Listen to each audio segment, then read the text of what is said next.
et de Monsieur Trac, associé en charge de la stratégie du développement commercial. Je vous laisse la parole, Monsieur Trac.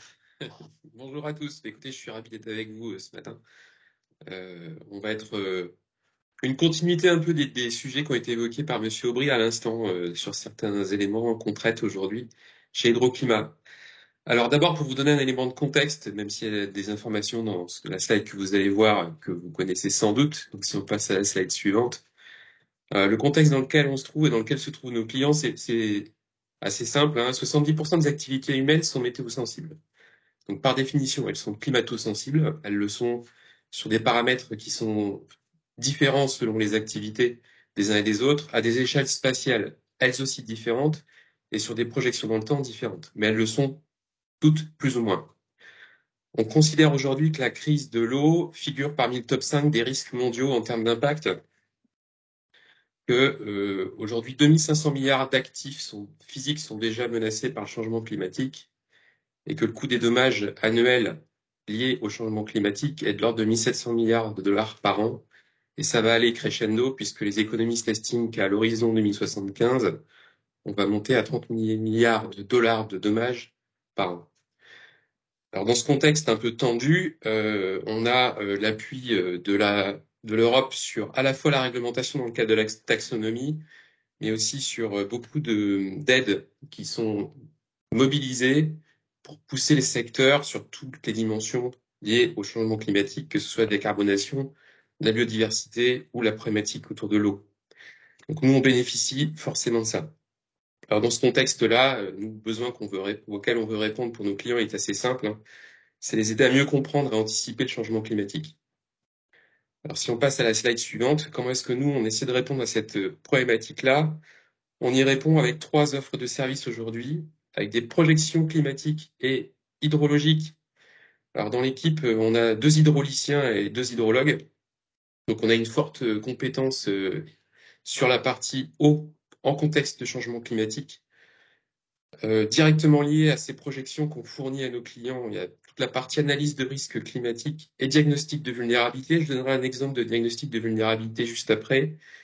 Et petite spécificité, on travaille sur des prévisions hydrologiques court terme avec un focus sur un élément particulier qui va être tout ce qui est emprise d'inondation en termes de hauteur d'eau, que ce soit sur un bassin versant ou des zones délimitées. Alors, nos avantages technologiques pour proposer ces offres-là, tous les modèles avec lesquels on travaille aujourd'hui sont des modèles propriétaires qu'on a développés chez nous et on les renforce au quotidien au travers de multiples partenariats qu'on a à l'extérieur avec des labos ou des universités. On a un postdoc et 3 thèses qui sont en cours avec l'UMR Espace au CNRS, avec le CNES et avec l'Université Côte d'Azur.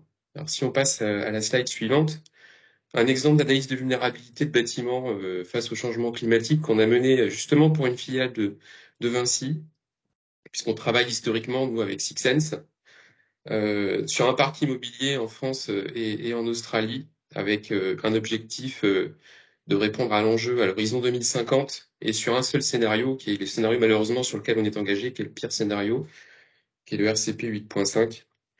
Et on a co-construit avec notre client cette matrice de vulnérabilité sur à la fois la partie composant superstructure, infrastructure, la toiture, sur les aléas tendanciels et les aléas extrêmes pour qu'ils voient exactement élément par élément sur quoi les parcs étaient en niveau d'une vulnérabilité forte ou justement pas forcément d'enjeu.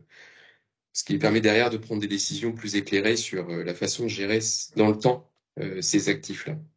Alors si on passe à la slide suivante, nous, notre positionnement sur le marché, il est assez simple.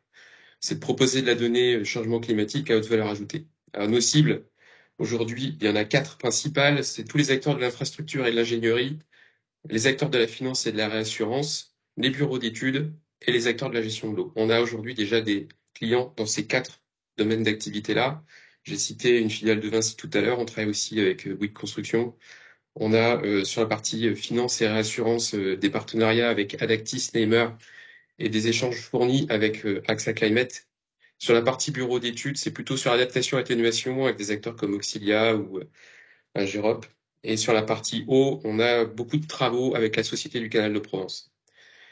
Aujourd'hui, les bénéfices qu'on propose à nos clients, c'est de fournir des données qui sont sur mesure parce que leurs problématiques sont variées en fonction des secteurs d'activité. Les préoccupations ne sont pas les mêmes. Et on retraite des données sur toutes les valeurs extrêmes, notamment sur tout ce qui est risque d'inondation ou température, parce que les modèles en natif, malheureusement, appréhendent assez mal les valeurs extrêmes. Donc, on a un actuaire, nous, chez nous, qui travaille sur ces problématiques. Et on fait de la descente d'échelle spatiale avec beaucoup de calibration, jusqu'à une échelle d'1 kilomètre. Ce qui veut dire qu'on peut descendre même jusqu'à un bâtiment et une infrastructure. Nos concurrents, il y en a déjà plusieurs sur le marché aujourd'hui, qu'on a déjà identifiés, comme Climate Data Factory ou Risk WeatherTech. Et les avantages qu'on propose, nous, par rapport à ces acteurs-là, c'est qu'on customise par rapport aux besoins de nos clients les données qu'on fournit, avec la juste échelle spatiale, la juste cible temporelle, et un conseil sur les indicateurs qui sont pertinents. Parce qu'il y en a à foison de ces indicateurs. Et les contextes d'usage, parce que c'est de l'usage interne, ou ça peut être de l'usage dans le contexte d'études ou de production de services ad hoc. Alors, si on passe à la slide suivante. À date, notre business model, c'est un business model de type DaaS. On fournit de la donnée enrichie via des ventes directes sur les acteurs que j'ai cités tout à l'heure en B2B ou en indirect, puisque ces acteurs-là travaillent avec, par exemple, des collectivités territoriales. On a un réseau de partenaires qui est déjà actif. Je ne reviendrai pas sur les acteurs que j'ai cités déjà tout à l'heure. Et on vise de fournir de données par API au travers d'une plateforme à un horizon de 2 ans. Donc de basculer progressivement vers un modèle d'activité plateforme as a service, ce qui nous est demandé par des acteurs que je viens de citer. Alors si on passe à la slide suivante, Hydroclimat a généré un chiffre d'affaires de 180K € en 2022. On a déjà signé l'équivalent en termes de chiffre d'affaires à date. On projette d'être approximativement à 400K € à la fin de l'année et on va faire la bascule vers un modèle PaaS en 2024 pour atteindre le million d'euros à horizon 2 ans. En tout cas, c'est ce qu'on vise. Alors, si on passe à la slide suivante. Aujourd'hui, le projet est porté par 3 associés avec des profils différents.